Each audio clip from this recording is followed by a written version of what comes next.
Welcome to the Notorious Scoundrels, a Star Wars Legion podcast bringing you the latest news, general perspective, and competitive discussion. Hello and welcome back to the Notorious Scoundrels podcast. I'm here with Jay and Tim Hannon. What's up, gentlemen? Hello. Good to be here. Yeah, for those of you that don't know, Tim hails from the Stabcast podcast. They're an excellent Legion podcast. That They're starting off by lying, I see. Yeah, okay, cool. guys, they do the best battle reports this side of the Mississippi. Accurate. They do. I say they. Some of us try and keep it to like short and sweet, and then some of us like to just go on. But that's all right. But yeah, it's good to be here. Now we're part of, I'm Stabcast North is what I keep saying, Oh yeah, because now I'm up in the northern territories. Yeah, so he's in the expanding. 5th Trooper country now. All the way up in New York. Yeah, that's true. Yeah, I'm awesome. up in the Rochester area, and it's already paid off. I gotten to go to Rochester tournament, and then I'm going to Buffalo tournament next weekend. And I really do appreciate too, because now, especially in this season where I'm going to be close to PAX and close to Boston, so it makes it a lot easier travel wise.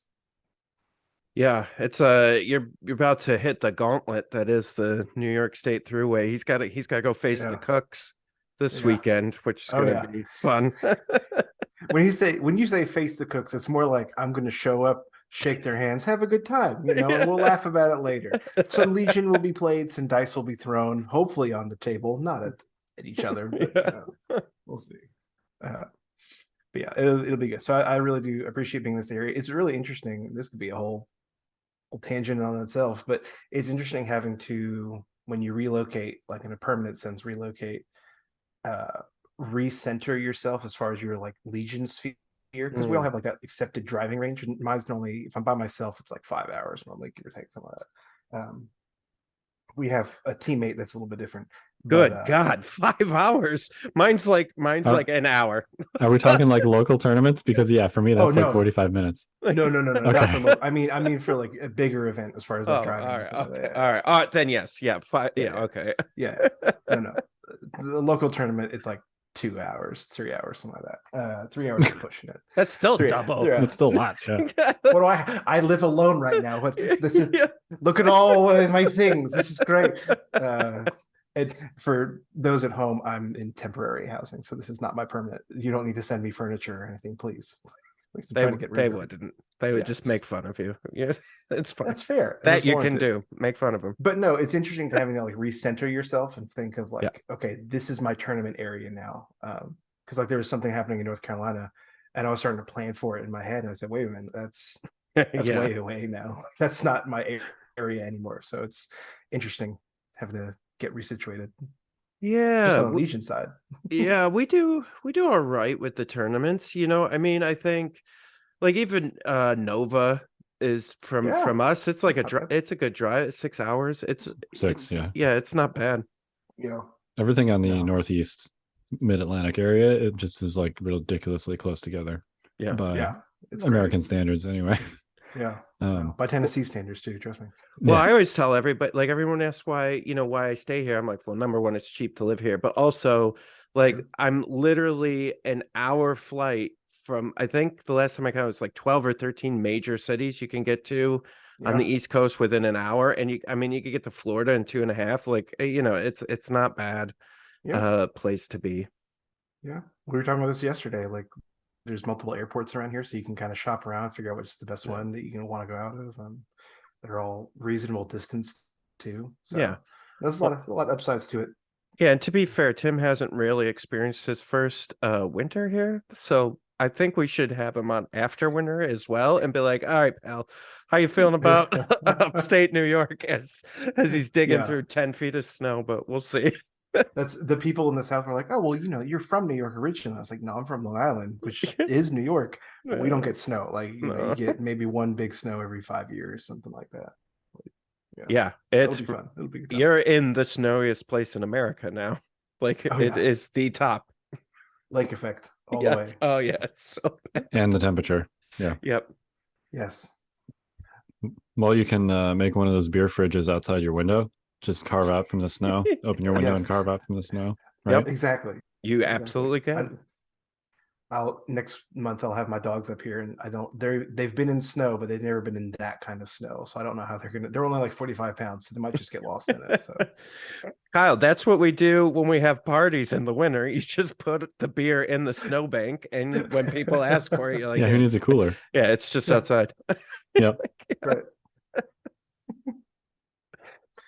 I know. It's good to be up here. Yeah, it's good to have you. Yeah. We are going to talk about something besides the weather at some point today. I feel like this is our second podcast opening on the weather. Yep. Oh, it is actually, because I listened to the last one too. Yeah. Which is fine. We are going to talk about Legion. The symptoms of being adults, right? Is like, that's how we start conversations. The weather. How about that weather? Yeah, that's like small talk 101. That's the most easiest thing to talk about. But let me ask you this: is it small talk? Because it's something I'm actually concerned about. So is it small talk? That just makes you old, Jay. Yeah. My bones can't deal with this snow. I can't do it. Once you reach a certain age, bird watching, weather, these all become very important. You know. Have you started like classifying birds when you see them, Jay? Yeah.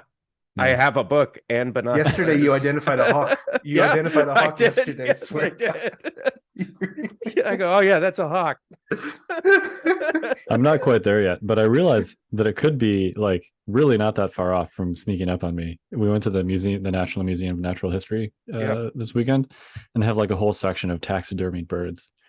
And I'm walking through it. I'm like, wow, this is really interesting. Like, look at that catbird. That's like super, Don't go down that road. Don't go down. You guys want to hear a little secret? This is for our listeners talking about hawks.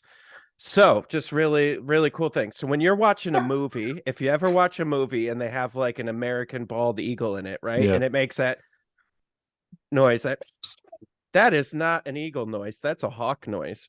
That didn't come through at all, by the way. Whatever your impression of that was. How's that? No, nope. It's your mic is cutting it off to save all the listeners. So okay, it's okay. Well, anyways, you know that loud high screech. Yeah, that high pitched screech. Yes. Yeah. Eagles don't make that noise. That's a hawk noise. Eagles make a much different noise, and it's not as iconic.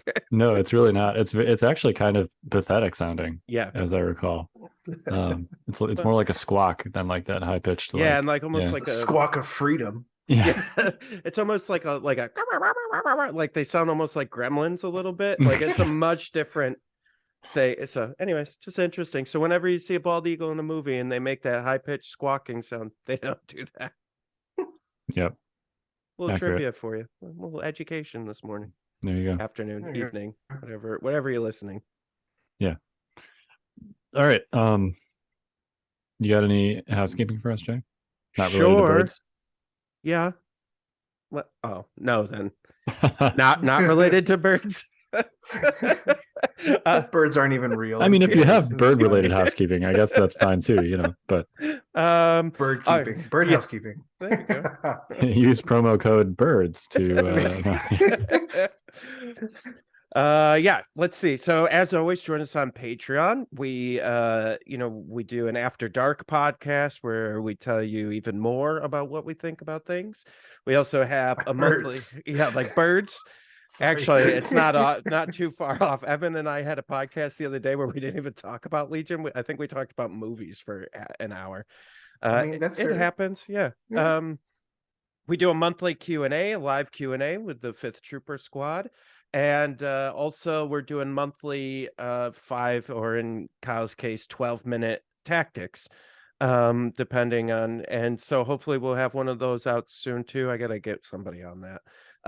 But yeah, so that's, and also right now, if you're at the $10 and $25 levels, we are sending out your quarterly rewards right now. So if you didn't get them the first time, we're sending Battle Force cards out to those of you that didn't get Battle Force cards yet.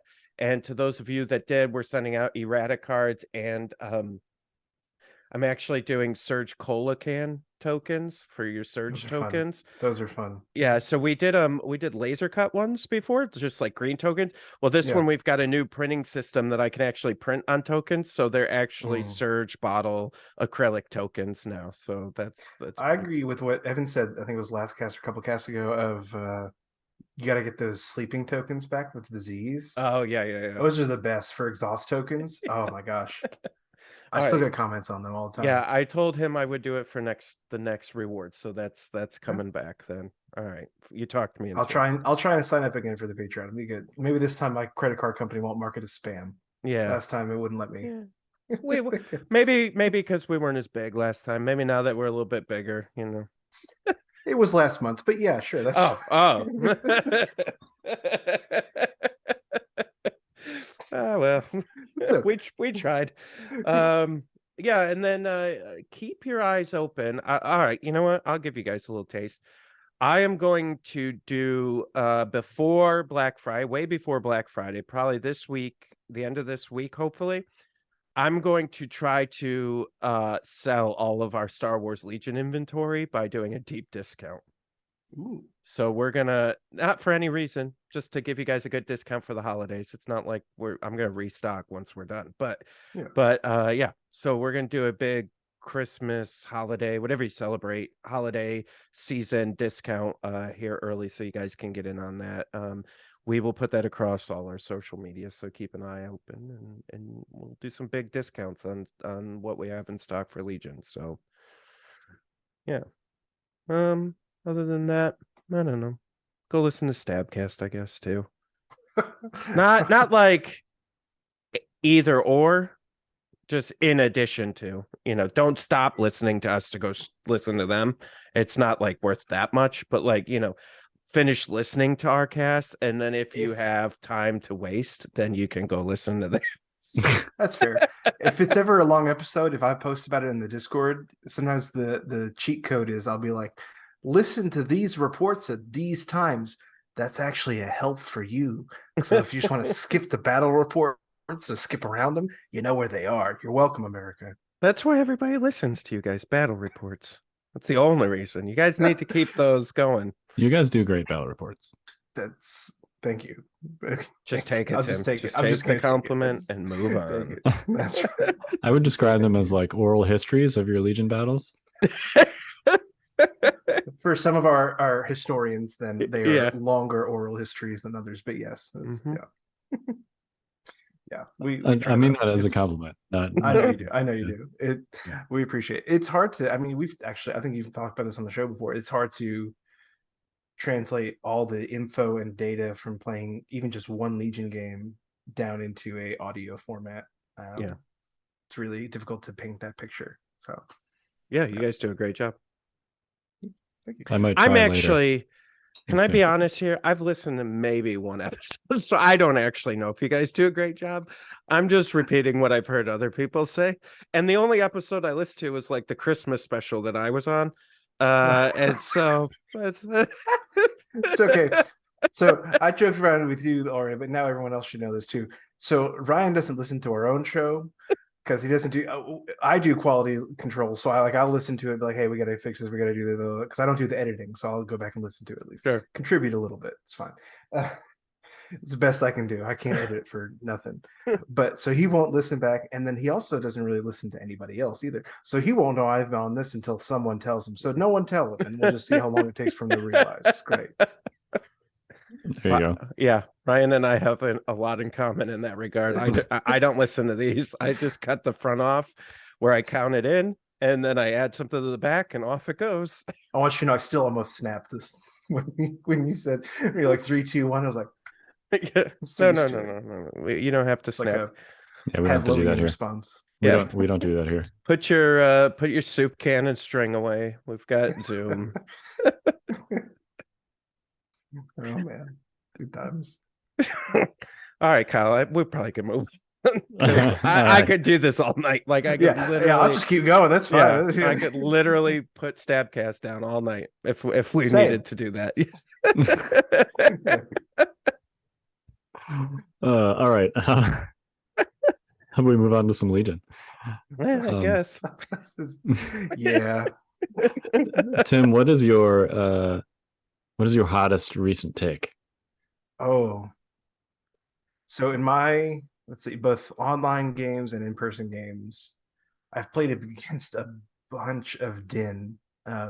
Everyone, this is true. Everyone in my pod, every one of us. First off, we were all Rebels or Empire, which was boring because this is the second year in a row it's happened to me for Invader. But um, everyone in our pod had some variation of Din in there. And then it was like Din Boba, or maybe, sorry, of Amando. I apologize, of Amando. So it was either Din or Boba. So either Din or Boba or both. Several of them had both. One had Sabine, Din, and things. Yeah, there's a lot. So I'm very tired of playing against Din and playing Din because I tried playing him. I was playing an ATST Din triple bike list.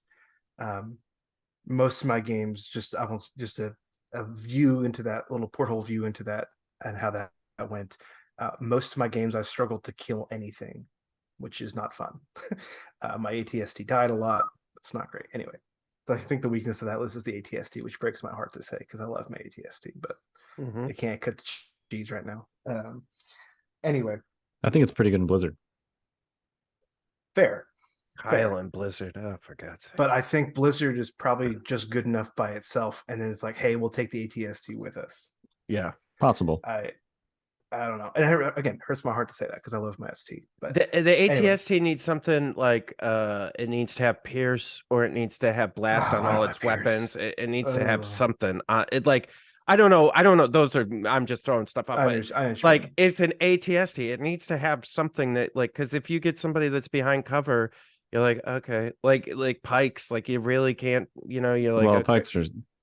I know, but it's an ATST. Yeah. Like it should be able to get through some of that stuff and be more menacing than it is. Like you have to have two of them in a normal non-Blizzard Force list for it to be menacing at all, right? You really need to. Well, and here's my problem. Even if you feed it aims, I was going to say you need to feed it aims, but even if you feed it aims, because I had several games where I had several aims on it. If I roll a full boat, that's what triple rainbow. Yeah. So it's the 369. You're in heavy cover. Then we take away, maybe a dodge. So there's 3 right there. Like it starts to whittle away, and it just goes down to So it feels bad sometimes, especially because it's so many points. That's the thing. It's this huge thing, and all I can do is I can shoot some objectives I can score. Of course, it depends. The payload is great. Sometimes people don't think about it scoring on payload. But anyway, I digress. So Din. Let's hear it. I'm not impressed. I'm really not. I think so. And here's the big thing I think for him. I think he can be very scary if he can dive in there. I was playing him actually with the spear, not with the AMBAM rifle, which worked great. But the problem is if you dive and you score all hits like I did, if you don't kill what you're in melee with, you're now stuck in melee with it. He has no good way to get out of melee. Whereas Boba and Cad, not for nothing, but Cad and Boba both have ways to they can immobilize and escape, whipcord, gauntlets, what have you, and get out of melee. Not quite as good as a force user, but like the next best thing. So again, Din does a lot of damage. He's a tank. He can take tons of hits. He's very versatile. All good things, but his damage output to me has been mediocre, and maybe it's because also I've faced a lot of other Mandos, so it's kind of take that with a grain of salt. But it's been like 6 or 7 games with Din now, either with him or playing against him, and he's never really done anything. I'd like to spice this up for Tim because he really was coming out of the gun yesterday with this when we talked about it. So he said, and I quote, Din is not as good as everyone thinks he is. So it's true. I think that's true. That AMBAM rifle, by the way, I've seen that go off once because it takes 2 actions, and you're taking such a valuable unit that is so versatile and so mobile. If you get the jetpack on him, he can do all these things. And if you're just hanging back doing the AMBAM, okay, great, but like I'm just gonna play the rest of the game and you go ahead and play your little mini game. And okay, yeah, sure, you killed my one guy, but I'm still gonna outscore you 3-2 or something like that, or 3-1. Oh boy, you sure got that one guy, but not the rest of my army. I think the Amban's best use is for the immobilized tokens in melee. That's fair. The sniper effect is very situationally amazing, Yeah. and sometimes not. Yeah, I sort of agree with you. I will say that. What does that look for, Jay? I don't know. I just remember Kyle talking a lot of crap about how good Din was, and now he's hold on, and he's hang on backpedaling a real minute. fast. hold on, Hang on a hold on. I do want to clarify. I just before you go on, I'm not saying Din is bad. I just don't think he's as cracked up as we all made him out to be, myself included. So anyway, I seem to remember saying a couple of weeks ago that people were going to be disappointed with Din when he was doing anything except like engaging random core units. Did you say that? I don't actually listen. I think you did. I think I recall that actually. I think I listened to that one. Tim listens better than I do. I just I think Kyle's talking. Oh, I listen. It's true. Yeah. Especially when I start talking about numbers. Yeah. Oh God. That's my worst enemy. That and carbs. Yeah, I think people just You can't feed bread they're to so the birds. tasty though. I know, so good. Yeah. I think it's just people maybe had some expectations about what his abilities and role was that weren't realistic. Mm-hmm. Yeah. I think I've seen people too like pay a lot to just like throw a bunch of upgrades on Din. You know, you've got like 150 point Din Djarin's running around there. And that's just too much for a unit that's not a force user. Yeah. And I think leaned in where you do Amban, you do the jetpack, and then maybe you do like a recon intel, and that's it. I think that's the route I would go, because then, you know, his best role is engaging and disrupting enemy trooper units that are, you know, not tough characters and not tough melee units. He's great at like getting into melee with storms or B1s or whatever, and just whacking them with his Amban and being a pain. Or hear me out. Or you charge in on his relentless turn, get the 2 aims, so he's got like 3 aims, get Pierce 2, roll the full boat against Lando, and Lando blocks everything. Takes 2 wounds. So, or just do that. So this sounds like something that happened to you. It's a pro tip. No, I listen, I think, and I think we brought this up, Kyle, on the podcast, and I said this to Tim yesterday too. I think it was because somebody said that test, like, oh, you guys are making Din and that Ambam rifle sound out to be, you know, God's gift. And my concern has always been, it's not specifically what Din and that rifle can do today. It's the doors that opens up for game breaking mechanics for the future that I've always been worried about. Like, sure, the fact that we're allowing this rifle that skirts some of the basic rules of Legion in order to like do something worries me long term for the game, if that's the way this is moving, where we're going to just ignore the basic rules of Legion. I think, Kyle, you said it, like the basic rules of Legion are really, really good. And when you make things that break those rules, you're not really playing Legion anymore. It's something else entirely. You're trying to break Legion at that point. Yeah, it's not so much that it breaks the rules, it just kind of ignores them. Yeah. Because that's a better way. It's essentially like a text vomit of an effect, rather than like using the building blocks of the game. And because it's not a ranged attack, because it's essentially just a like, you know, this is what this thing does. It's a card effect. Then it works in ways that are not intuitive for something that seems like it should just be a ranged weapon. So yeah, it's not so much. We've talked about Din's rifle endlessly on the show. It's not so much about whether it's actually like balanced to sit there and shoot Din's rifle for 6 turns.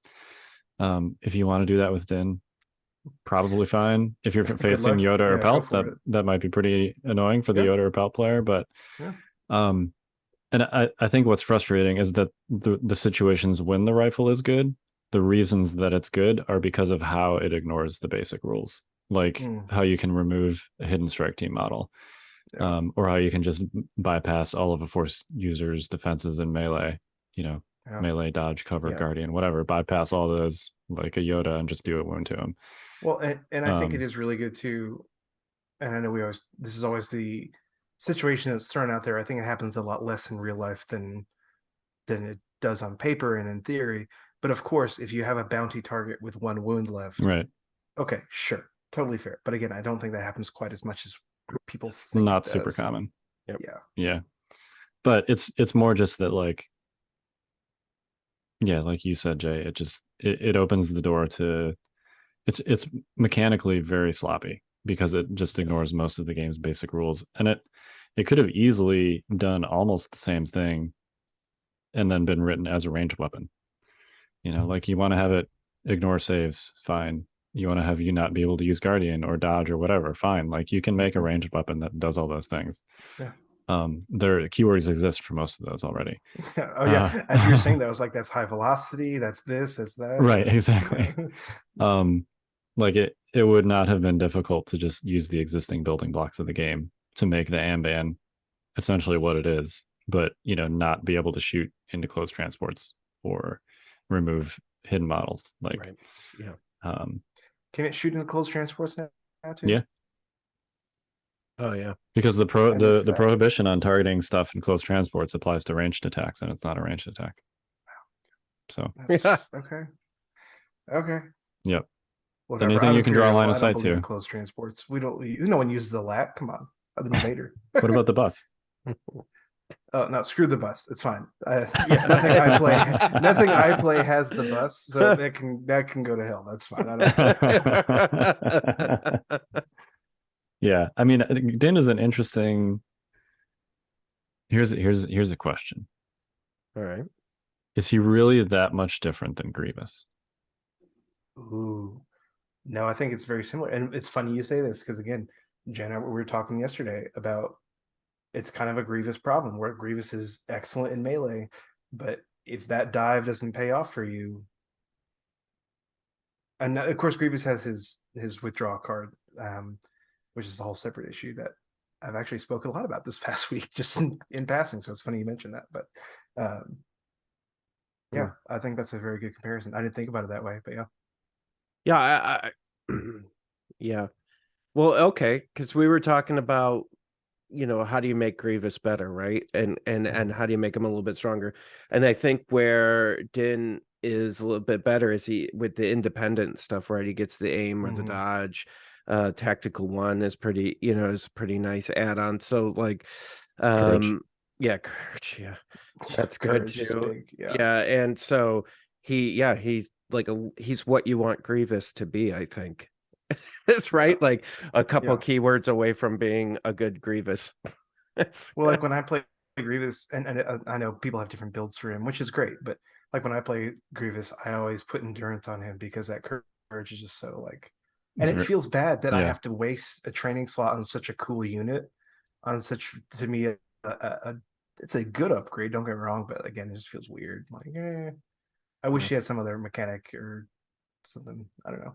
Give him Indomitable or something. I don't know. Yeah, and yeah, I mean, I think Grievous would be amazing if he had like 4 training slots because there's so many training upgrades you want to put on him. Endurance, one for every arm. Into the fray, tenacity, up close and personal. Like those would all be great on him. Yeah. But of course, you're just stuck putting endurance there. So yeah. It's every time I build Grievous, I feel like I've built him very defensively, and it's out of necessity. It's not because I'm trying to play defensively. It's if I want you to survive to do anything cool, I need you to be a tank, and I have to really build you up to be a tank. But, Yep. And that's a good comparison, though. I didn't think about it that way. Because essentially, like, Din is a little bit of a different conversation because of bounty, and because of the uniqueness of the rifle, both with the immobilized tokens and the ranged effect. But generally speaking, like, characters like Din or Grievous don't really do stuff that much different than most of the other units that you can buy. Like their job basically is to kill stuff. Yeah. Right. Well, which no, is I was just gonna say that's every time again I've either played Din or played against Din. Everything he's done, I'm like, a Force user could do this better. Like, well, yeah, I don't and know. I think you could argue that a Force user's job is like extremely different, right? Because Force users can do a lot of things, particularly related to objectives, but you know, generally like with Force push and the command cards that Force users tend to have access to, they can do a lot of different things besides just hitting things. And they can manage melee engagements a lot better. They can make your other units better at doing stuff. You know, Din and Grievous, like their job is to just get in there and whack things. You know, now they're good at that, right? But like, is that role really that much different from your normal dudes that you can buy? Yeah, you know, I think in Din's case, maybe the answer is yes, because his tools are a little bit different. Grievous is a little bit more one dimensional, but well, and I think Din is a little bit different because of being able to be in multiple factions, right? So there's different. So then you open up a whole other tool set with combos and stuff with other. It's right. Yeah. Interesting. Well, it's interesting, this cross. Like I've been thinking a lot about that, like these units that can cross factions, and like how that aren't, the mercenaries and all that stuff, and just how they've been opening the game, but also making things that have been out for a while seem not as great, because you're like, well, I can only take this on CIS, I guess. You know what I mean? It's just strange. Yeah, but I think part of that's also just the wave of what we're in right now. Like I think that comes with Shadow Collective being a thing, and like just reformatting a whole bunch of things. So I think that's just kind of the current wave, for lack of a better term, maybe. It's just the current wave. So I agree, but I don't think that's for forever. We'll see. I think that's fair, because they've said, for example, that Ewoks will be essentially mercenaries. I don't know if they're going to be like, I know it sounds ridiculous. I don't know if they're going to like literally have that sabacc thing printed on their card, or if they're just going to function the same. But they've already said that, you know, Ewoks will be takeable in large numbers in their own battle force, which will be some kind of Endor battle force that has Ewoks and probably the various rebel characters in it. But they've also said that you can take them in limited numbers in a way that's similar to mercenaries in just like a normal rebel list. Yeah. So whether they literally call them mercenaries or not, I think that this concept of taking kind of quote unquote for hire units in a context outside their normal one is probably here to stay. I don't know if we'll see something similar with Dark Troopers and Gideon, whether you can take those in like a normal Empire list, or you have to run some kind of Empire Remnant battle force. I forgot Dark Troopers existed. That's right. Yeah. I forgot about that. It's been so long. Yeah, that's right. Oh, those are the other. I was talking to somebody today about what releases were coming out, and I was like, and Gideon too. I was like, Gideon oh wait, too, yeah, I forgot about all of that. I was like, oh, we got Cody, and then we've got Ahsoka and Ventress, like way out on the horizon. And is that it? Yeah, I think that's it. I completely forgot about those. Well, and to clarify too, I'm excited for both of those things. Like, they're very exciting, but we just don't know anything really much other than a few scattered details. But yeah, speaking of releases, we actually have some news with respect to releases. Old Man Boba, Rebel Boba, whatever you want to call him, Broba, got a release date of December. So I think that's actually a little bit sooner than anticipated, because I think they originally said Q1 23. Yeah, that sounds right. Yeah. Something that did get a release date of Q1 23, and more specifically January, is Blizzard Force for the US, the Blizzard Force box. Oh yeah, I have another one too. Okay. Not that anybody cares about this one, but I do have another release. Are you ready? Yeah, go ahead. I think I know which one it is. It's the most important release of the season, Kyle. Now, the look on Kyle's face tells me otherwise, but go ahead. It's the crashed X-Wing. Oh, God. It's coming out in December in the US. In the US. I don't know about everywhere else, but who cares? It's my answer to that. Well, some people do. I think that we'll see what it is. I respect what they're trying to do with this. I actually think the idea of like official sellable terrain is great. You know, GW does a lot of this and it works really well. I think that the way that they're doing it, like it's just a little bit too expensive for what you're getting. You know, it like something that GW does is they essentially sell you like modular terrain. You know, it's like ruins or whatever, and you can slot the pieces together, and like it's hard plastic, it's not cardboard, but you know, it's not that dissimilar than like those cardboard buildings and stuff that you can get where you like stick them together, except it's hard plastic. And I don't know if that's like more bang for your buck.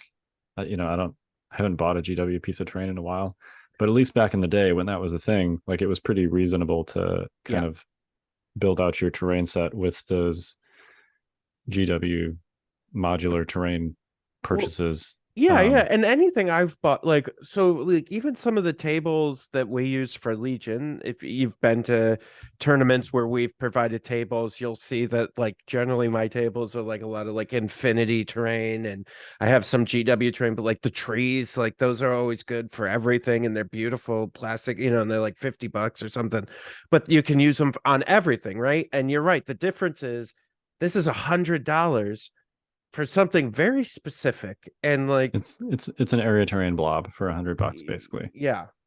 Well, and not only that too, it's something that I don't think this is honestly anyone's fault. I think it's just Star Wars and the way it goes. We already have crashed X-Wings.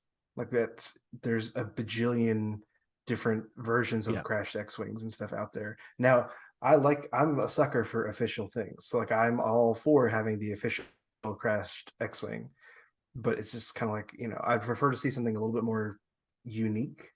But again, it's kind of hard because everyone knows Star Wars so well, so it's hard to have something unique in such a well-known IP. But yeah, I think it'd be fine to have some like modular town buildings or something, you know, that you could put together. I'd pay, you know, if you could make like 3 or 4 buildings out of a $100 kit, like I'd pay $100 for that. Yeah, absolutely. Well, especially if they're high quality plastic instead of 3D printed. Instead of 3D printed, yeah. Right, which is nothing as 3D printed stuff. I mean, because I got, you know, terrain from wherever for my table, but the hard plastic just is better. It's smoother. It just looks better. So yeah, I agree with that. I'd pay a premium for a premium product. Yeah, and it's interesting, you know, this thing, it's got the Rebel pilot miniature, which all right. I could see that becoming like that would it actually the funny thing is talking about things that are already out. It looks very similar to some of the hostage exchange stuff that some of the other people were doing. So anyways, you know, it does come with a miniature, which is kind of interesting because let's say they did like a crash TIE fighter, right? You could have an Imperial pilot, and then you've got 2 the official hostage models, right? Potentially. It comes with an upgrade card, it says, and 3 oversized scenario cards. So it's going to be like the downed ATST and all that, right? It'll have its own scenarios and everything. The upgrade card, I think, is for the pilot based on the description, because it sounds like a hostage rescue scenario. So there must be something like similar to hostage exchange where you get the hostage upgrade and it limits what you can do. You have to save Dak from getting stepped on by the AT-AT. You just have to get him out of the cockpit in time. I don't know. It's all right. Like, okay, I guess, but like it doesn't, I can tell you it doesn't sell at all.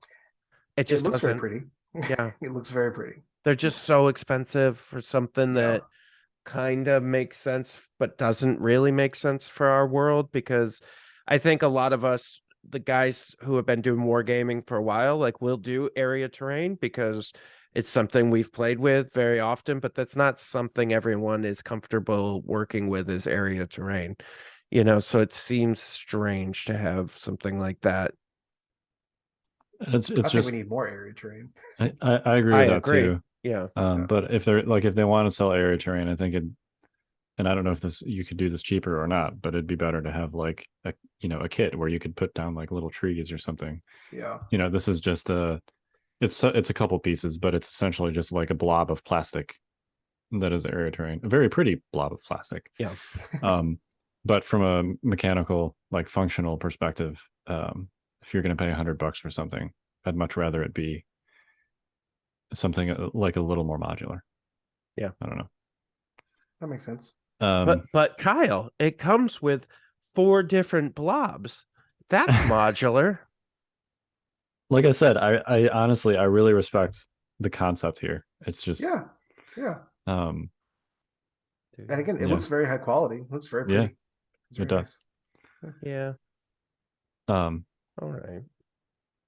This will be a great looking terrain piece that there will be at least one of on some very high profile stream tables. Yes. Yeah, for sure. Like if every tournament just has like 2 of these and puts them on the stream tables, then yeah, there you go. Yeah. I think that's pretty awesome. Go. All right. Anyway, hear that, streamers? Go spend $200.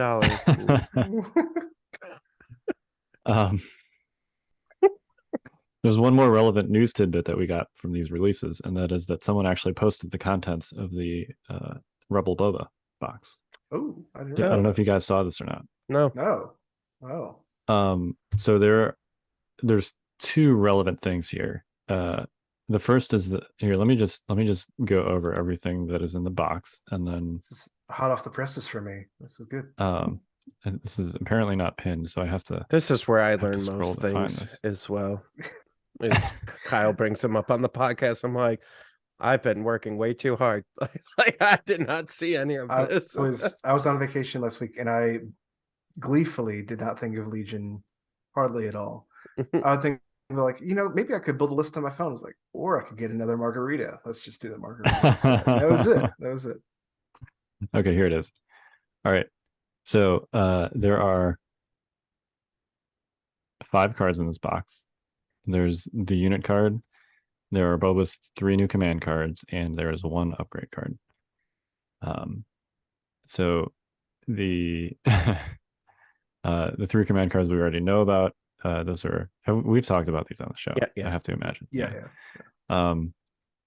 Notably, it does not include Empire Boba's command cards, even though Rebel Boba can use them. Yeah, that seems like a minor thing. people are like, go buy the other one. Like as like from a company perspective, like yeah, it seems okay. The only wrinkle here is like previous situations where you have a full command card suite, like with Luke and Vader. They're in the same faction. Shadow Collective Maul actually comes with all 6 command cards, so you don't have to go buy Sys Maul if you buy the Shadow Collective starter box. So like if you're just a Rebel player, and you want all of Boba's command cards, then you have to go buy an Empire expansion, I think is what people are complaining about, which I kind of get.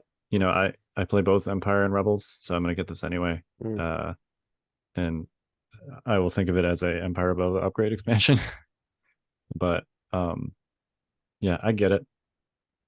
It's only, what, $15 for the extra one. Sure. What upgrade? You read my mind. I don't care about any. Did I not talk about the upgrade yet? Kyle, what upgrade? No one cares. Kyle. we could go over his unit card. No, you said only 1. How is this possible? Yeah. So just the fact that there's 1. I think they said on stream that he would have quote several upgrades that were similar to like. I mean, Gar Saxon had like multiple gear or upgrades. Anyway, all right, I'll stop holding you in suspense. Does Din. So does Din. Yeah, I'll stop holding you in suspense. It is a flamethrower. It is, as far as I can tell, identical to Din's flamethrower, which means that it is melee /range 1 red dice, expend blast spray suppressive. That's it. However, it appears Hold to on, be yeah. 5 points instead of 8. Ooh. Number one, I like I it. don't. They can make it 3 points, and it doesn't matter. Oh. How does he okay. not have? How is this his only upgrade? So okay, so effectively, Rebel Boba Fett is worthless. You just want his cards. that's okay. I don't know. About I wouldn't that. go that far, Jay. That's a bit much. Tell me where he's good. So He's worthless. You're buying him for the command cards for Empire Boba at this point. Oh, I have not played him, so I don't want to weigh on him. That's the what That I is have. the opposite of what we do here.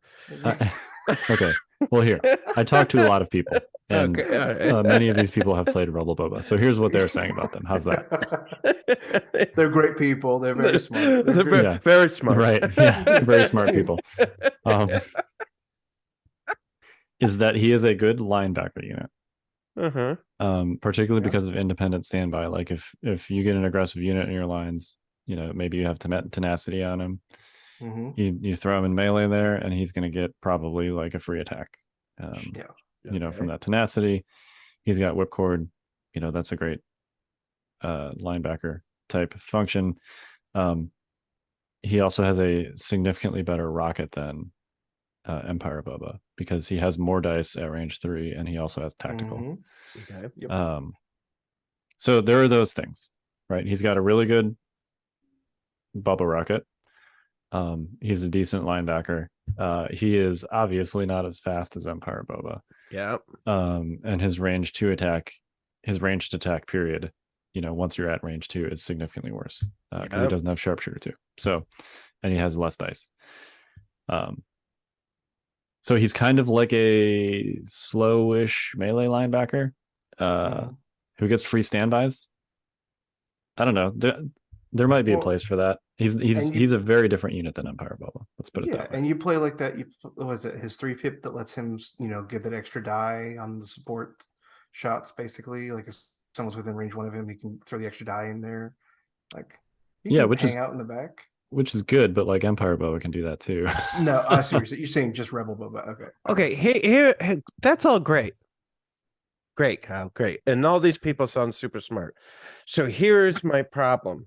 Let's be clear. That was not like a ringing endorsement of Rebel Boba. No.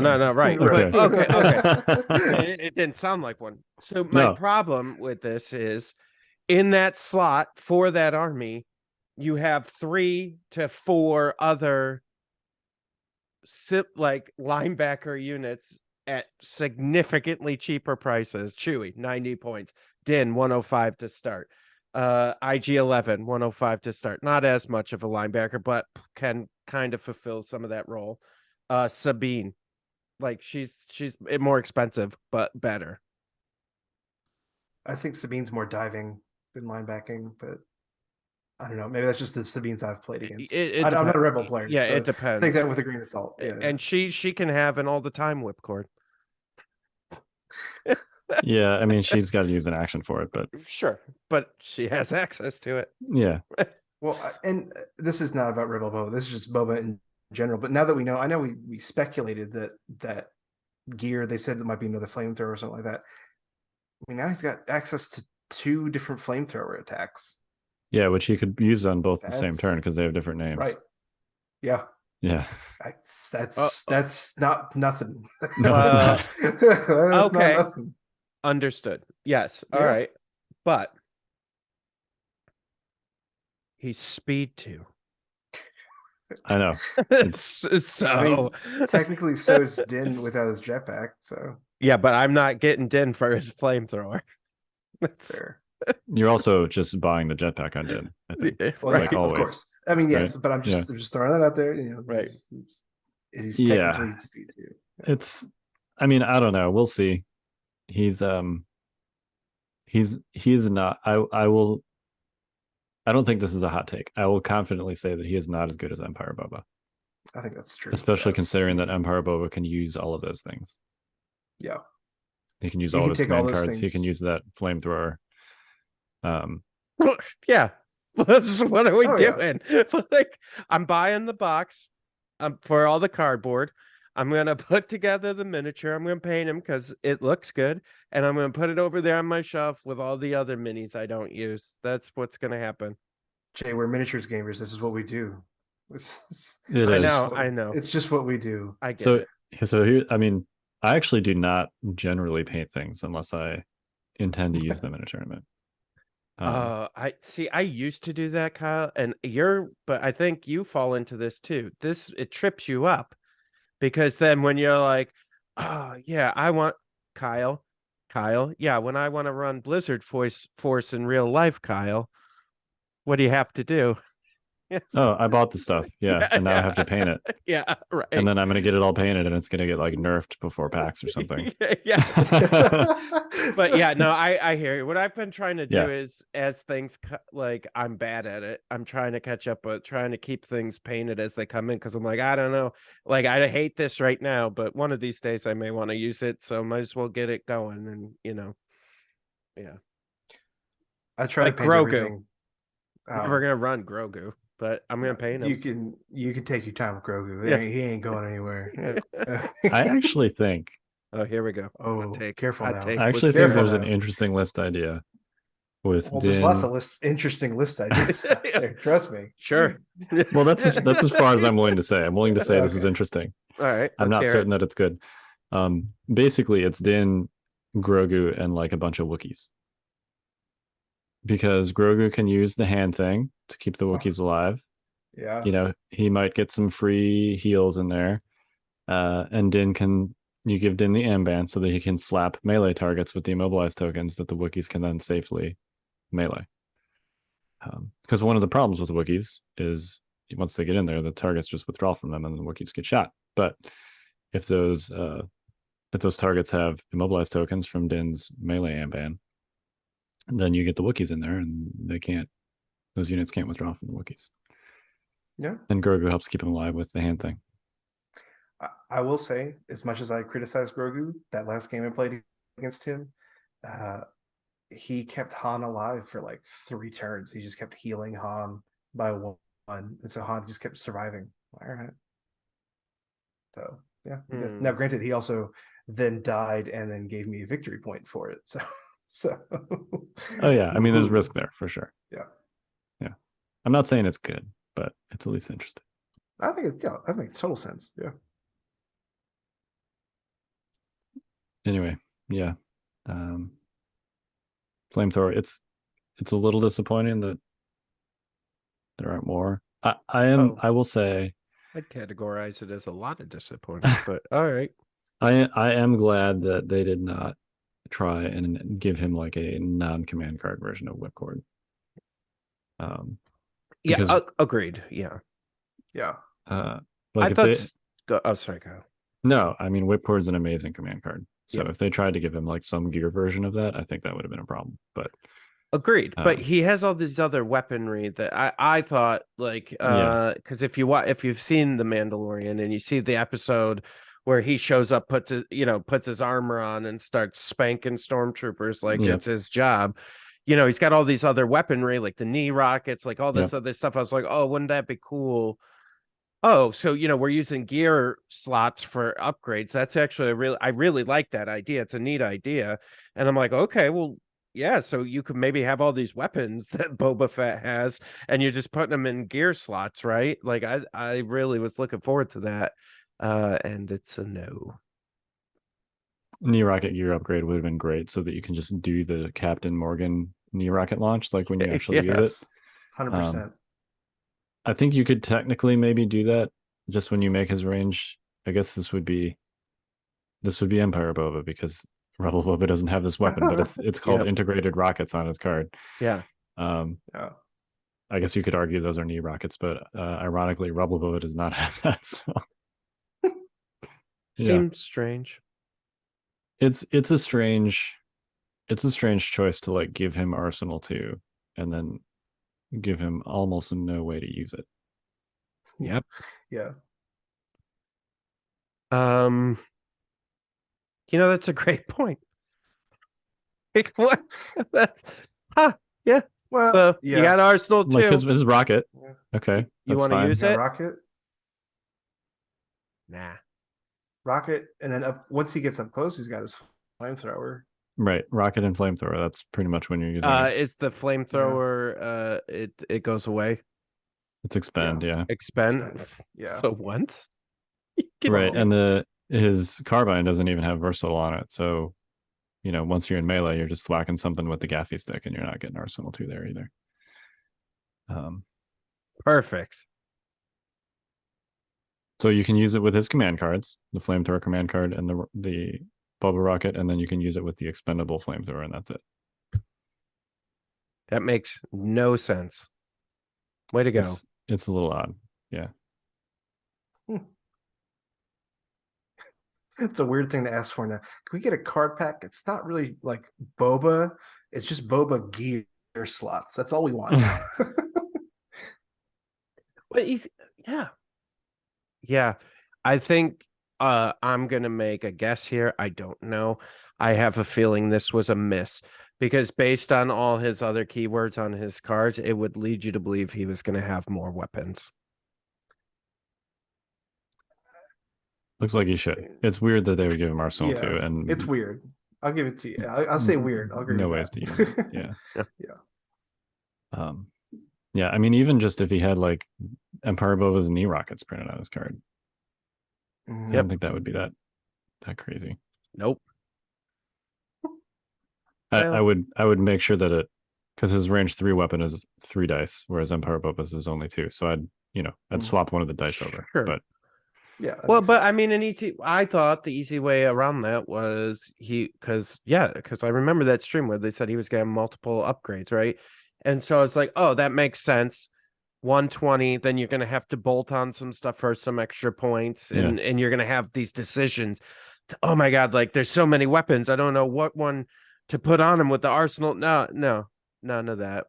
Just kidding. JK. All right. Well, it's the Empire Boba upgrade expansion. Yep. We all know how much great. Empire Yay. Boba was suffering. So yeah. He's had a real hard time lately. Yep. Really struggling.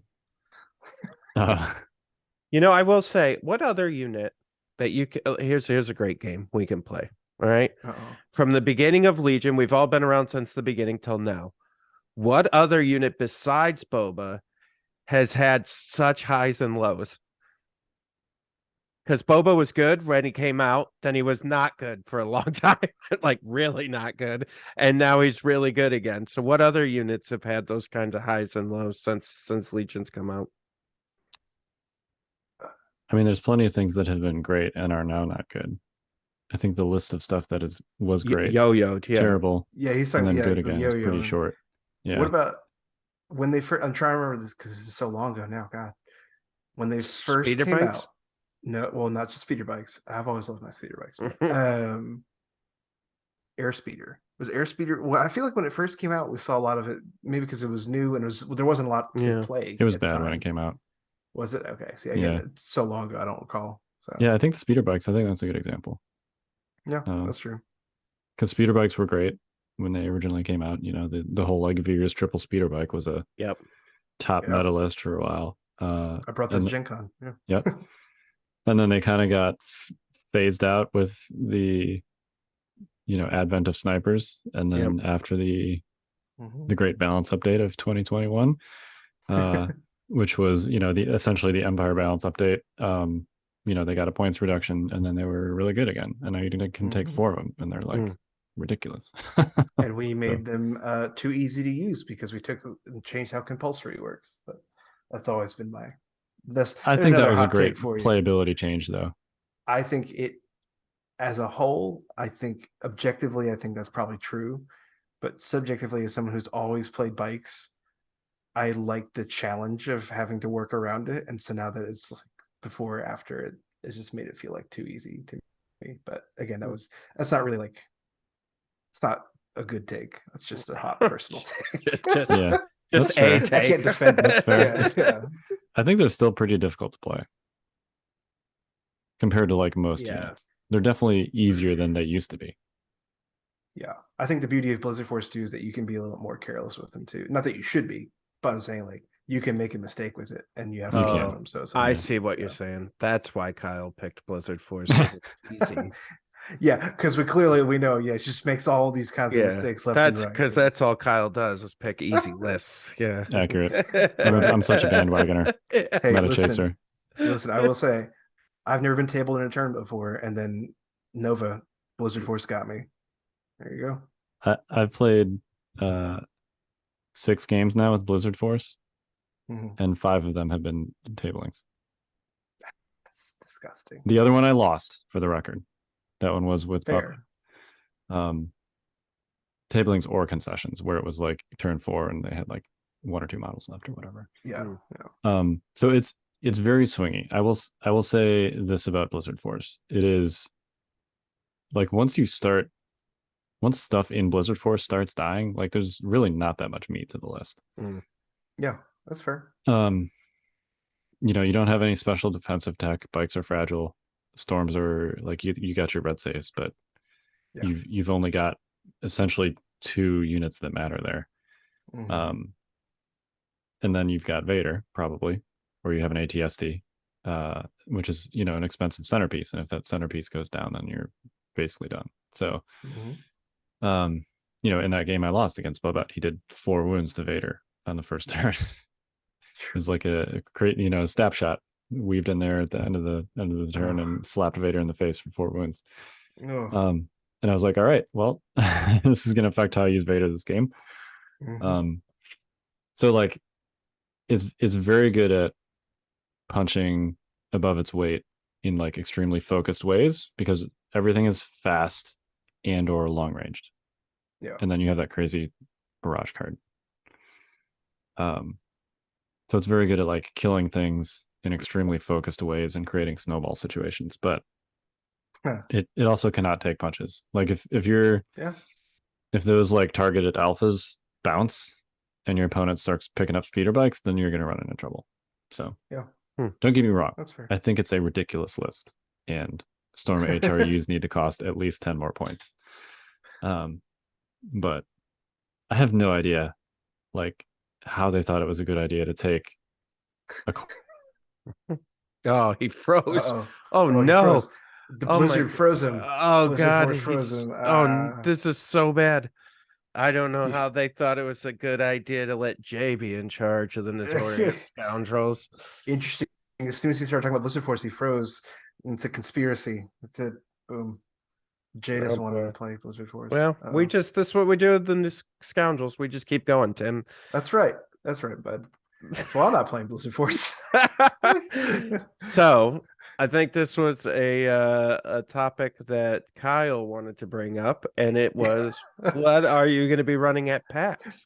I'm excited to hear his input about this. I really genuinely wanted to hear his input on Well, this. now you got mine. The clown of the show. Oh, now he's just gone. Oh, yeah, he disconnected. Well, I am looking very heavily into most likely bringing IG-88, Cad Bane, double Shore, double Mortar, double Officer, one with what should we call it, Underworld connections, and one with Improv. Okay. And then triple Dewback, all of them with Endurance, the T-21, and hack comms. And those hack comms, they're so sweet. Because once you get in that melee, like once you spur a few times, like you spend your first couple turns spurring, but then once you get in there, it's cash money. Yeah. Welcome back. Hey, Kyle's back. We just kept going, buddy. Okay, that's just great. like, well, this was a question Kyle wanted to ask, so now that he's gone, I'm going to go ahead and ask him. What list you bringing to PAX? Yeah, that's right. There you go. Kyle, sorry, my computer completely died. Oh, wow. Jeez. Oh, that's fun. I was ranting about Storm HRUs. It's not that important.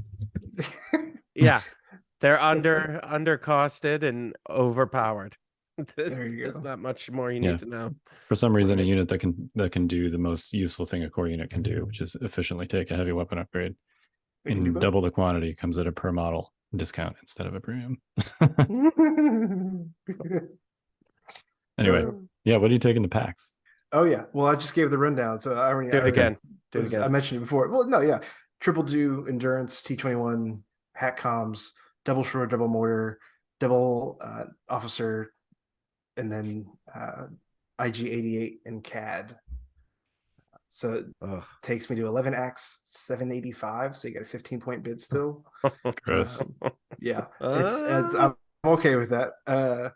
And before, I'm sure people listening or watching are thinking, I'm looking over to my right because I have them next to me. My dewbacks are got to get painted up again. Um, and people are probably thinking, well, why not just bring bikes? It's fair point, fair. I like the melee threat that dudes bring. Yeah.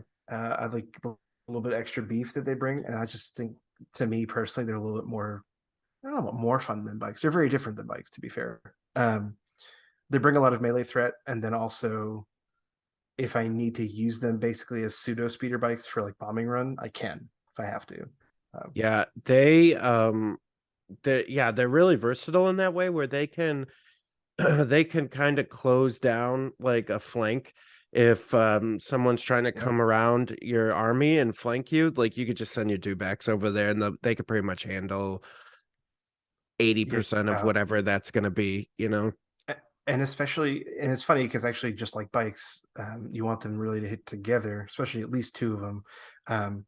It's not unheard of for me to throw one kind of on a corner, kind of on his own, but at least two of them traveling together, because once those hack comms start going off, oh, it's delicious. Yeah. Because again, once you're in the meat of everything and you're in the middle of everything, and your opponent's like, okay, well, you're engaged with my. This was a couple weeks ago. You're engaged with my Sabine with your dewbacks. Okay, I want to punch back. I want to kill your dewbacks. Fair enough. He got an order on Sabine. All three dewbacks now have their own order, and so yeah, he gets the first punch if he wins the roll off or whatever. Maybe he gets first punch. Maybe if he gets first punch, maybe he kills the dewback. He didn't, but potentially. But then I still got two more that are just going to hit right back. Yeah, and again, that's only if they win the roll off or if they win priority. Yeah, I'm a big fan of hack comms. I think they're severely underused in a lot of things, not just dewbacks, but especially dewbacks. I just think they came at a time. Yeah, I agree with you. Like I saw those hack comms when they came out, and I was like, "Oh, those are going to be really good on dewbacks." But then they just came at a time where the meta kind of changed so swiftly that we never really got a chance to like see what they were capable. You know what I mean? I don't think it was that they were never not good. It was just because I remember I was running the like a 2 ATST double dewbacks, and I was like, oh, you know what? You put hack comms and then ion spiders came and and then things just started happening. It's just like, oh, all right, well, never mind. Well, and the nice thing too is that with this list in particular, with improv on one of those officers, let's just say once those dewbacks get into melee, okay, so they arguably all three have orders. So there's three. All my support tokens are out that pool. Done. They're on the table. And then, we can play around a little bit more of, who do I pull? If I pull officer first, that's fine because we're going to spotter someone. If we can get some orders on the shore troopers, they can go to the mortars. Like it's not perfect back control by any means, but it is decent. I did have one extra trooper in there originally, but then I swapped it out for another officer because that just seemed a lot better to me. Yeah. And I like Cad. I like Cad. Cad's really good. He was really good. 88 is really interesting. Really good? He is really good. Really good. Yeah. Really good. I'd say he's at least above average. We're going to say he's really good. Is that where we're at now, folks? Cad is really good. All right. 2 free dodges with Danger Sense 3 and all his tips and tricks. Yeah, I think he's really good. I'm not saying he's really not good. I'm just saying really good. And then 88 is interesting. I'm still in the experimental stages of 88, obviously, because it just came out. So you could make an argument for IG-11. I don't know which one's better. I think 88's better in this list, but I agree. The last time I played him, again, was the first time I played him, he was able to hold back, get a bunch of those arsenal shots, at range 3, boom, boom, and then dove. It was a very soft dive compared to like a force user dive or something like that, or like a melee dive. Dove with the steady card and got the bounty on Sabine and got like the killing blow on Sabine, and then that was game. See, now he has Arsenal too, and 2 weapons on this card that he can use. Yes, he does. Up He to has- 3. Yes, he does. He has 3 weapons on his Yeah, card. because he's got There you versatile. go. Yeah. Yep. It's funny to both the IGs. I have just been really like, I haven't spent a ton of time on it, but like just like looking at them, like I'm really having a hard time wrapping my brain around what it is, like how to fit them into lists and what it is that they do. They're good. See, I think, Yeah. and maybe Kyle can chime in on this too. I think one of the beautiful things about the IG, especially with all these new bounty releases, and you have something that potentially could be as fat as Boba or Din or something like that, with all these different things they do. I think the IG units are really beautiful in their simplicity. Like they're cheap and they're not completely plug and play by any means, but I think you could give it to even a newer player and they'd be like, okay, I shoot a lot and try and kill things like I am an assassin droid. All right, got it. Like there's not a lot to remember on them. So what you're saying is I'm stupid and I'm overthinking it. Yeah, from your Even list a of new answers. player could use it, Jay.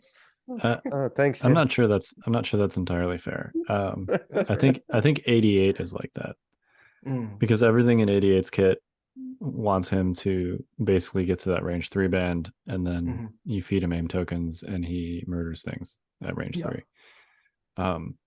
IG-11's kit is much more complicated. Like clearly you can use that gunslinger from long range, which with the Pierce, which is interesting, but unless it excuse Oh pardon God, are you okay? yeah, I'm good. Unless you're using his command cards like the what's it called, mechanical carnage, excuse me, and the self-destruct one. I don't think you're getting like maximum value out of him, and I think both of those are hard to land for different reasons. Mechanical carnage, because for those that don't know, it says on the card range 2, does not say range 1 to 2, which means that it is a donut. If you have targets at range 1, you cannot shoot them. So and you lose gunslinger that turn too, so you can't like do right. both. So you have to set it up such that all the things you want to hit are at range 2 and not range 1, which is kind of tricky. And then the self-destruct is clearly like a ridiculous attack, but he has to have 3 wounds and it's a 3 pip, which means that you probably lose priority on the turn that you play it. Now you can give him stims or whatever to make it so that you can eat that hit and then still use it potentially. But I personally, I think 11 is actually pretty difficult to use. I think that he could absolutely have games where he just like kills everything by himself. And I think there will be other games where like his AI kicks in at the wrong time, or you can't set up those wombo combo cards properly, and then he's just kind of bad. Whereas 88 is much more just like get to range 3, play his command cards that make him kill stuff better, kill stuff. Yeah, I'm sorry. I should have clarified. I was primarily thinking of 88 when I said that, but yes, okay, you're that's absolutely fair. right. Yeah. Because that, especially that donut, that's hard to. It's not. It's super awkward. Yeah, it's just awkward. And is it bad to like wonder if that's how it's supposed to be? Not in light of everything else. Yeah. No, because we've had a clarification on it already in the forums, and it said like, no, that is supposed to be range 2. That was not a typo. So supposedly that's how it's supposed to be. I mean, listen.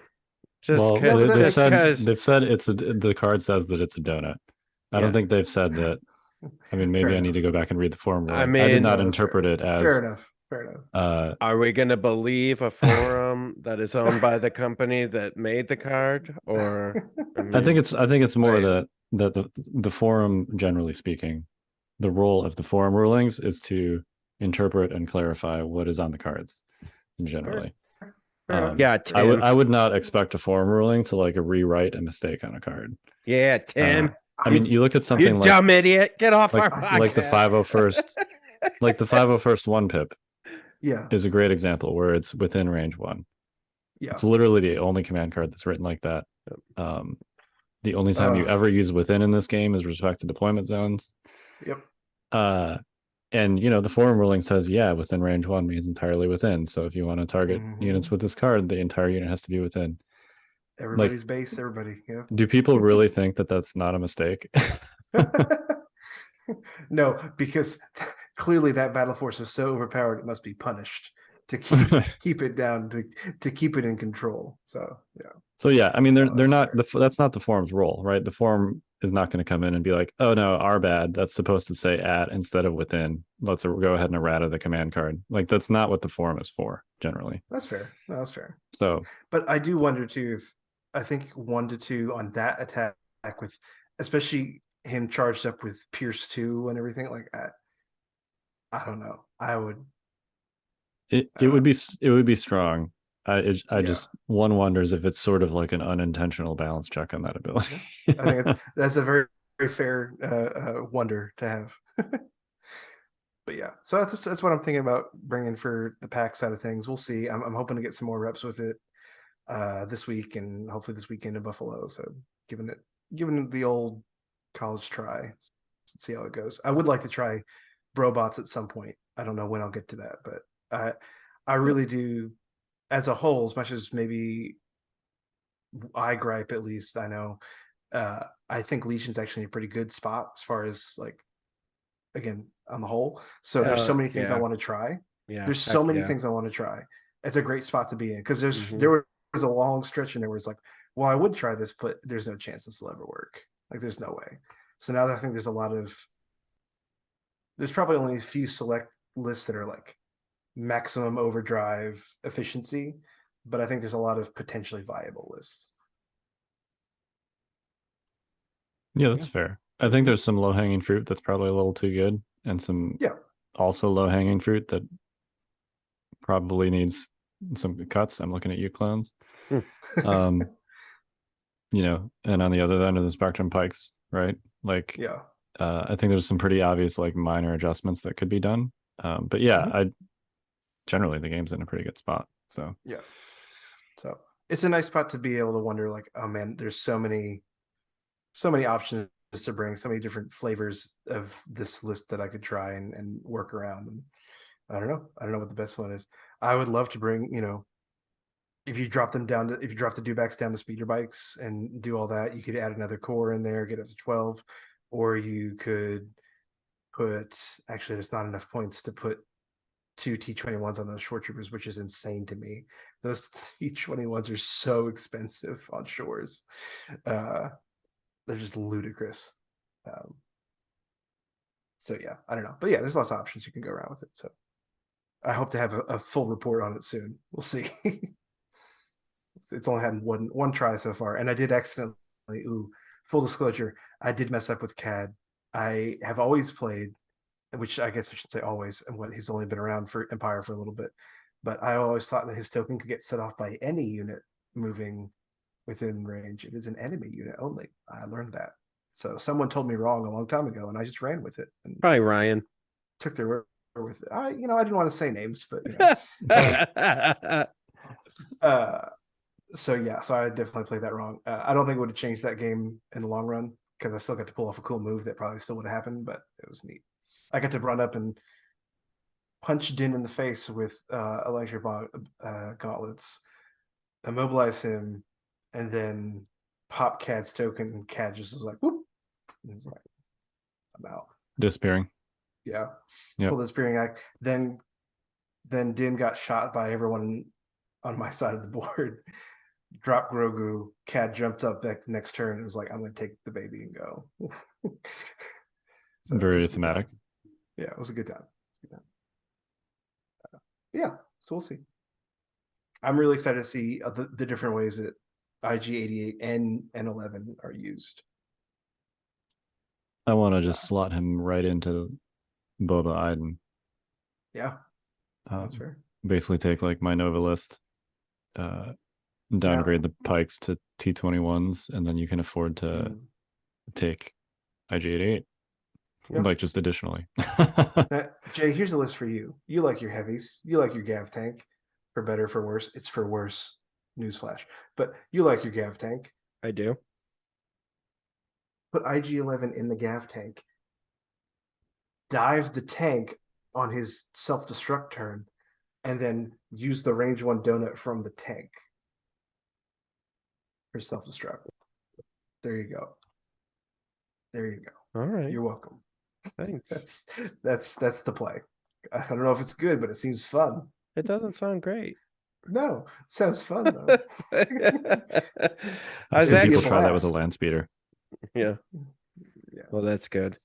That'd I was actually probably a thinking lot better. about it got me thinking because we had mentioned the Dark Troopers earlier, and Mm. then you were talking about the like Robo Bros in Empire, and I was like, oh, wonder if you could have both the IGs and 2 sets of Dark Troopers. You know, Sure. like we don't know what their points or any of their upgrades or Right, anything right. are yet, but like it'd be interesting to try to get a mechanical Empire army going. That would be fun. Go.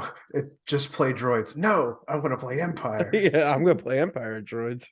Can't Let's stop try it. me. We'll get a probe droid going at some point. One day you'll get a probe droid. Yeah. Yeah. Kyle, do you know what you're bringing for PAX? So I'm not certain that I'm going, but Let Yeah. me believe. hypothetically, Let me believe. hypothetically, if I were, Mhm. basically I'm of two minds. My primary goal would be to bring Blizzard Force. But in order to do that, I have to paint 4 units of bikes, which I discovered I do. In fact, I bought 3 bikes and then I found a unit of bikes, just like in my returns. pile of plastic. You just beat up a kid outside the So- store, be like, give me your bike, kid. Yeah. Give me that 4th bike. I gotta go to so PAX. I now Come have- here. I now have 4 bikes. Nice. I have to paint the snows because all of my snows are unpainted. Mm. Should not be too super shocking there. And then I also have to paint a couple of storms models, not the unit. Like I have storm units. I have to paint a couple of models to make the storm HRU thing work properly. So I do have Vader painted and I have my officer painted. But in the next month, potentially a tough hill to climb with the painting. Yeah. So Yeah, the bikes are particularly taxing because you're going in, but any vehicle, ATRT, anything with that's a vehicle and then a like figure on top of it, they're always taxing to like switch between the two, Yeah, I mean, I'm gonna end up sticking them both on toothpicks and then painting them separately with an airbrush. Yeah. But even still, it is time consuming. Yeah. Before I packed up the house and everything, I made sure to airbrush all my dewbacks before There you I go. left. Like, hooray, yay, we got it done. Yeah. So that's plan A. If I were going, and if I did not have time to paint plan A, then I would probably just end up playing basically that Iden Boba IG-11, not IG-11, IG-88 list, because then all I have to paint there is IG-88, and that's like, 30 minutes.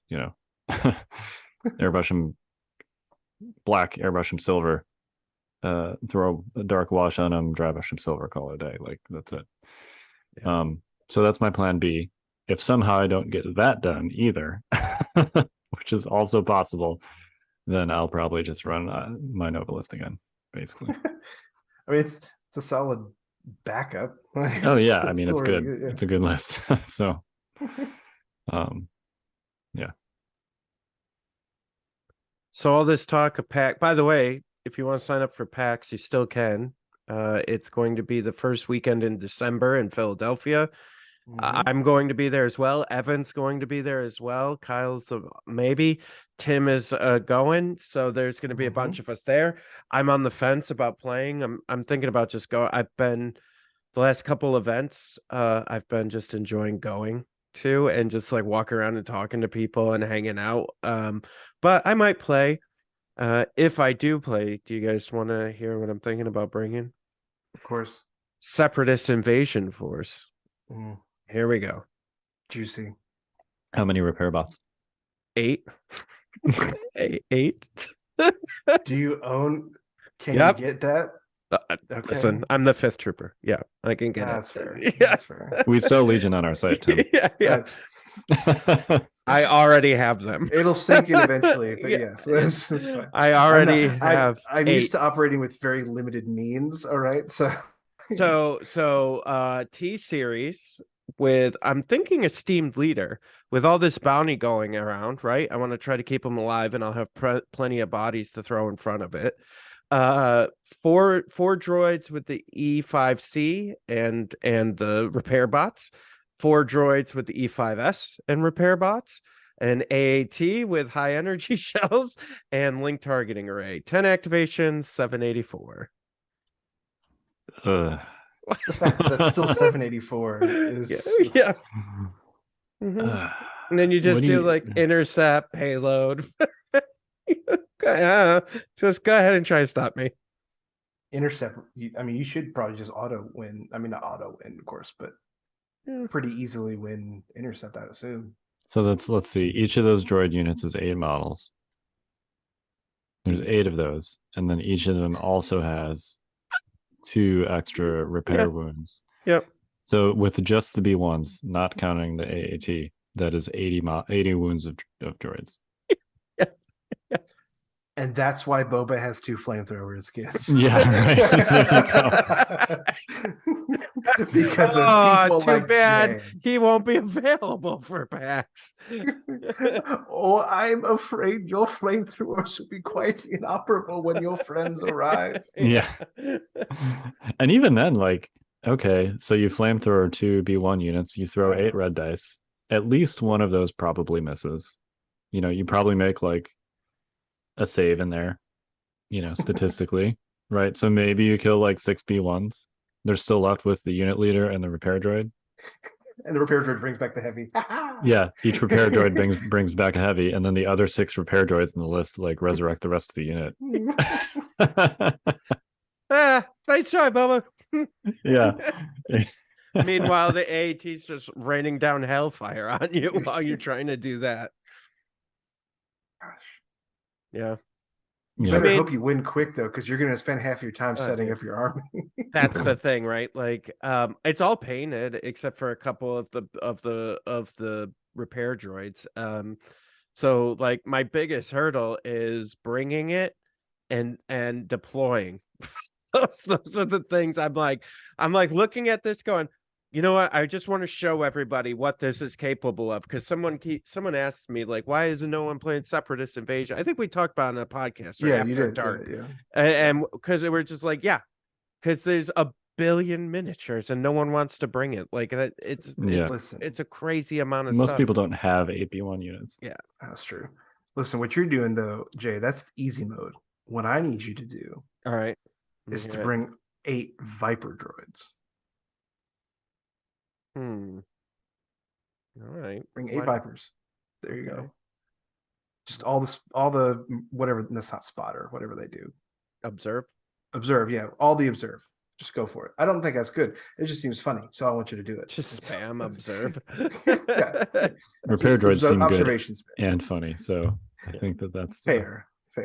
The middle of the Venn diagram. Yeah, there. I mean, I think with that list, right? Like this is the classic Evan, just press W and just go and be like, I don't know, try to stop me.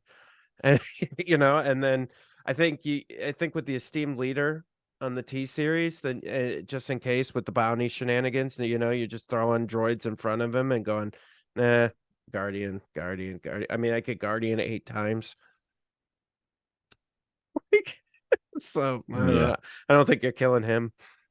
It does feel like a little bit of a shame not to take aggressive tactics in a list like that, just because the B1s, particularly the E5Cs, benefit a ton from surge tokens, but I get it. Yeah, I think that's fair. But yeah, I was just really worried about bounty. I mean, there's a lot of double bounty lists, right? So I got to protect that commander, and that was the best thing I could think of. Yeah, you just keep everybody at range 1. Oh, dude, just steam leader, Guardian. Nah, he's not gonna die. It's nice you brought bounty. Doesn't matter. And then you can repair him too. Yeah, right. Yeah. True. Yeah. If they don't one-shot him. Yeah. Or well, yeah. So basically, you're like throwing droids in front of him, and then you're like, oh yeah, repair that droid. Like he'll be there next. Oh, time you got 2 crits on that shot. He takes 2 wounds. All right, we'll repair him. Yeah. Yeah. I think it's just the problem with it is I can already sense just by us talking about it how annoyed I'd be with the list after a while. Yeah. You know what I mean? Like, not even my opponents. I would just be like, oh god, this is so boring. I'm so bored right now. Like, I could see it legitimately being somewhat difficult too to keep track of like which repair droids have used all their charges and how many charges and all that. I think you would definitely. Which models have died on which turn? Like you're gonna have to come up with a system, some kind of system for all Yeah, that. yeah, right. I think the repair droids is easy because the way the models are painted, you could keep track of that, but or with the numbers or something. But like, yeah, with the who died this turn, that's the one that's going to be the trickiest, right? And you'd have to do that classic thing, like we used to do that when the repairs and the heals first came out, was where you'd leave the miniature on the field and you just like tip it over. So like, okay, we all know it's dead, but it died. The problem is if you do that with droids, they break. Yeah. You could have like a casualty box, you know, like a separate thing that you put droids in, and then at the end of the turn you clear it out. Yeah. That's normally what I do. If I have a heal list or something like that, I do exactly that. It's okay. This is your wounded corner, or I'm on the way to dead corner. Okay, mostly dead. You're mostly dead over here. You call it like a medical tent. I mean, they're droids, so maybe you would call it like a repair. Maybe I build a medical trend or like a repair factory, repair station. Yeah. Yeah, I don't know. It sounds funny and fun while talking about it, but just us talking about it, I'm already going, oh, this is gonna be miserable. I really don't want to do this. I'm actually playing against a very similar list for my next Invader match. So I'll have to watch if it gets streamed. Yeah, it's really interesting. He doesn't have. Go ahead. Sorry, he doesn't have quite as many repair droids. He has Magnus instead, but I mean, that still seems really good. Yeah, right. No, that's good too. You could pull them out, but like, I don't know. It's just interesting, right? Because I think no one's really done it in real life. I think Invader League is a much easier way to do it because you don't have to paint them or buy them. Right. But yeah, no one's really done it in real life at a major tournament that we've seen. So it's I'd like to. Somebody's got to do it. I guess it has to be me. It's funny you say Magnus, because not to throw it all the way back, but going back to hack comms, I like hack comms on Magnus too. I found those to really pay off, because like when you really need them to do not to trigger AI, you can do whatever. It's great. Yeah, that's really interesting. Comms jammers on those are pretty wild as well. True. Yeah, also true. But anyways, we'll see. I don't know if I'll change my mind 30 times between now and then, and then decide not to play. That's what's going to happen. He has 6. He only has 6 repair droids. Oh, 6? That's still a lot. And Magnus. And Magnus. How many Magnus? Well, just 1 unit of Magnus. Still, all those repair droids might as well be 2. Does he? What's he missing? He doesn't have as many heavies, so he's got. Okay, all right. That's He's got a T series. He's got the AAT. He's got the Magnus, and then he's got 6 B1s with just the worker droid, and then he's got 2 B1s with a heavy. So actually 11 activations, but not quite as many B1 heavies in there. We'll see. We'll see how it goes. We're playing it's interesting. Yeah, it's an interesting list. And it's just like, I don't know. Try to kill me, I guess. Yeah. All right. Any final thoughts, gentlemen? I was wrapping this up, Tim. He's wrapping it up. Listen, it's good. Listen, with that time change, I looked at it. I was like, oh, it's a lot. That's why I'm tired, because I'm looking at it. It's an hour later for us still, for our bodies. No, final thoughts are, we'll see how these dewbacks do. If they do that they do so well. All right. Yeah, no, I don't have any final thoughts.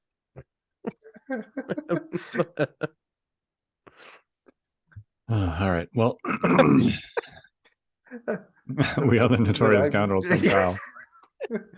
I'm Jay. And I'm Tim Hannon. Stay fresh, cheese bags.